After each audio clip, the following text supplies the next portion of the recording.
4টি personal finance rules আপনার জেনে রাখা উচিত। Number 1, 50-30-20 rules. 50% আপনার স্যালারির 50% খরচ করতে হবে, যেগুলো আপনার প্রতি মাসে মাস্ট বি খরচ করতে হয়।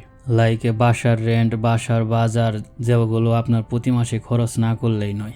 আপনার স্যালারির 50% থেকে এই যাবতীয় খরচগুলো করতে হবে। 30% আর আপনার স্যালারির 30% খরচ করবেন আপনার নিজের পার্সোনাল খরচের জন্য। যেমন আপনার একটা জামা কিনতে মন চাইছে কিংবা কোথাও ঘুরতে যাইতে ইচ্ছে করছে, whatever you like to do, but আপনাকে এই 30%-এর ভিতরেই কভার করতে হবে। 20% রোল, এটা মাস্ট মোর ইম্পর্টেন্ট। আপনার স্যালারি 20% আপনাকে অবশ্যই প্রতি মাসে সেভ করতে হবে। নাম্বার 2, সবসময় আপনার ছোট ঋণগুলি পরিশোধ করুন। আপনি যখন ছোট ছোট ঋণগুলো পরিশোধ করবেন, আপনি অনেকটা ভিতর থেকে স্বাচ্ছন্দ্য বোধ ফিল করবেন এবং কি আপনি অনেকটা কনফিডেন্স ফিল করবেন। আপনি আপনার স্যালারি থেকে আরও বেশি টাকা সেভ করতে পারবেন। Number 3, automatic saving.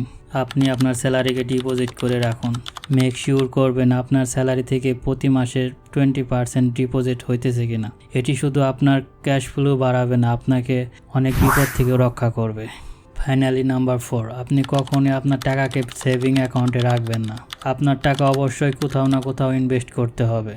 চাই আপনি সেটা রিয়েল এস্টেটে ইনভেস্ট করতে পারেন কিংবা স্টক মার্কেটে ইনভেস্ট করতে পারেন। আপনার টাকাকে বাড়াতে হলে কোথাও না কোথাও ইনভেস্ট করতেই হবে। আর আপনি যদি টাকা ইনভেস্ট না করে আপনার সেভিং অ্যাকাউন্টে রেখে দেন, তাহলে আপনার টাকার ভ্যালু দিন দিন কমতে থাকবে। আই হোপ আপনাদের ভিডিওটা অনেকটা হেল্পফুল হবে। ভিডিওটা যদি হেল্পফুল হয়ে থাকে অবশ্যই শেয়ার করে দিবেন। আপনার পার্সোনাল ফাইন্যান্সকে বিল্ড আপ করুন এবং কি আপনার ফ্রেন্ডদেরকেও বিল্ড আপ করতে সাহায্য করুন।